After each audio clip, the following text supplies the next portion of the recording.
Welcome to Omitech computer institute. और अब हम पढ़ने वाले हैं steps for implement GST on Tally. अब सवाल उठता है, पूरी थ्योरी तो जीएसटी समझ ली, जीएसटी का पूरा थ्योरेटिकल में समझ लिया है। अब सवाल उठता है कि प्रैक्टिकल में जीएसटी के अंदर हम इस ट्रांजैक्शन को टैली में कैसे पास करेंगे। अब हमको सीखना है और इसके लिए हमें किन किन चीजों की एक्स्ट्रा सेटिंग्स करनी पड़ेगी। तो देखिए, इसमें टोटल मिला के 5 स्टेप होते हैं। पहला स्टेप तो आपको activate GST features in tally. आपको अपनी टैली की जो कंपनी बनाएंगे, जिस कंपनी के अंदर आप जीएसटी के ट्रांजैक्शन करना चाहते हैं, आपको सबसे पहले उस कंपनी के अंदर जो जीएसटी का फीचर्स है उसे इनेबल करना पड़ेगा। क्योंकि जैसे हम इसको इनेबल करेंगे तो जीएसटी के सारे फीचर्स आपको शो होने लगेंगे। नंबर दूसरा step, fill GST details in e supplier and buyer. देखिए, सप्लायर और बायर मतलब है डेबिटर्स और क्रेडिटर्स, मतलब कि परचेज पार्टी और सेल पार्टी।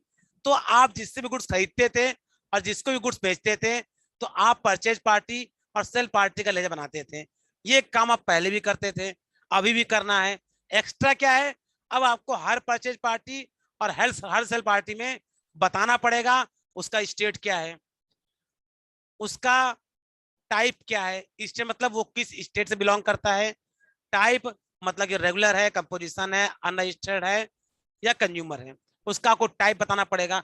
अगर रेगुलर और कंज्यूमर हुआ तो आपको उसका जीएसटी नंबर भी बताना पड़ेगा, जिस समय आप परचेज पार्टी सेल पार्टी का जिसमें लेजर बना रहे होंगे।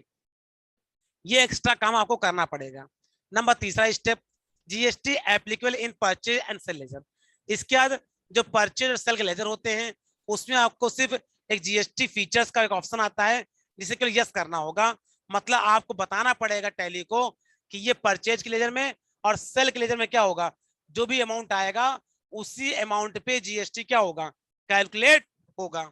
नंबर चौथा स्टेप होगा, fill GST tax details in stock item. क्योंकि हम गुड्स की खरीद बिक्री करेंगे, तो जब हम गुड्स की खरीद बिक्री करेंगे तो गुड्स की खरीद बिक्री के लिए हम स्टॉक आइटम बनाते हैं, और स्टॉक आइटम में ही आपको बताना पड़ेगा कि वो जो स्टॉक आइटम है उसका एचएसएन कोड क्या है, और उस पर जो स्टॉक आइटम है किस टैक्स रेट में परचेज और सेल किया जा रहा है, इसकी जानकारी आपको जीएसटी के स्टॉक आइटम में बतानी पड़ेगी।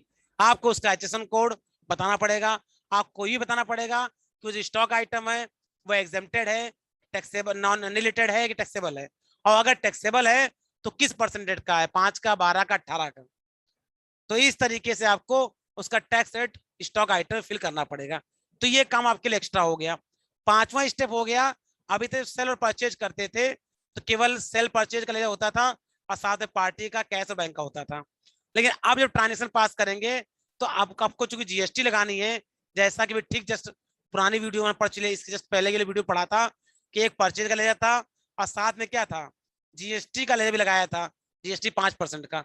तो ऐसे ही अब आपको जीएसटी के लेजर बनाने पड़ेंगे, और यहाँ पे जीएसटी का एक लेजर नहीं बनेगा, यहाँ पे ट्रांजैक्शन के अनुसार जीएसटी के लेजर बनेंगे। जैसा कि ने पढ़ा है कि टाइप्स ऑफ जीएसटी 3 प्रकार की होती है, एसजीएसटी, सीजीएसटी और आईजीएसटी।